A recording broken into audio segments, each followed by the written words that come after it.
agree. I think they need to start making fewer films, and we need to go back to merit. And this is what happens with oversaturation: is you have people who are just in way over their head, who don't have it.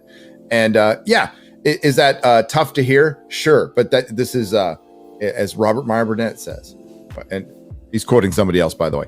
It's not show friends; it's show business. And if you want to actually make something good, you have to understand that. You can't blame people for taking jobs. You can't. But the corporations have kept this from contracting. So we're living. So remember Schumacher's Batman. Let's go back to Spider-Man 3, Mark. Spider-Man 3 was, people hated it. People absolutely hated it at the time. And at the time, it made the most money of any Spider-Man movie. And they shut it down. They were thinking about a Spider-Man 4, but they ended up shutting it down because they understood, damn, enough people didn't like this. Now, time has gone on, and people would love to have a Spider-Man 4, including me, from Sam Raimi, and they probably should have given him another chance, but at least they listened to the people then and made a decision. It was a shitty decision, but it was still a decision. Now they're just going ahead with stuff, even though people just don't like it.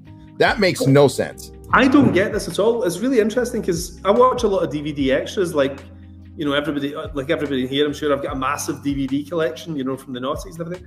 And all those extras I'll occasionally revisit. And what amazes me is that all the actors in particular, and the people behind the camera too, talk about how they really just want to please the fans. Yes. It's really amazing. They're really subservient to the audience, which is kind of our jobs, you know, but we're trying to appeal to people to spend money on this stuff, you know.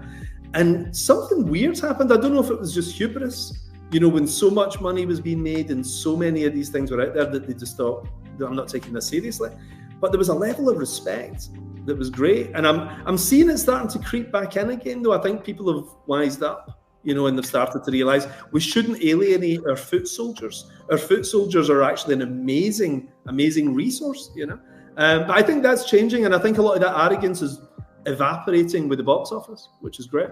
Yeah. There is a shift going on. I'm not sure every studio will adhere to it, but there is. Like, even with, like, it's noticeable, like even with Star Wars and Marvel, because you see them going in opposite directions right now. You see Marvel is definitely making an effort to try to change things. We'll see if it works, you know, as far as the movies are concerned, not the comics, as far as the movies, but and we'll see where that goes.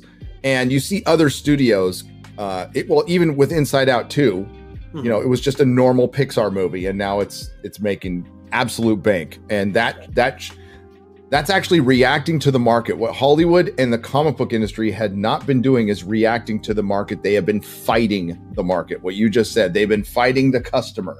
They have been fighting against trends.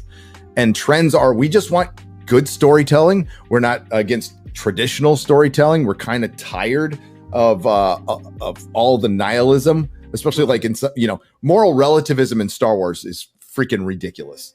Like, it can be in other things, House of the Dragon all day long, but not in Star Wars. So they weren't listening to the customers. Like you said, they were fighting the customers. And if they simply just stop doing that let's try it for a couple years, they might find that things turn around a little bit.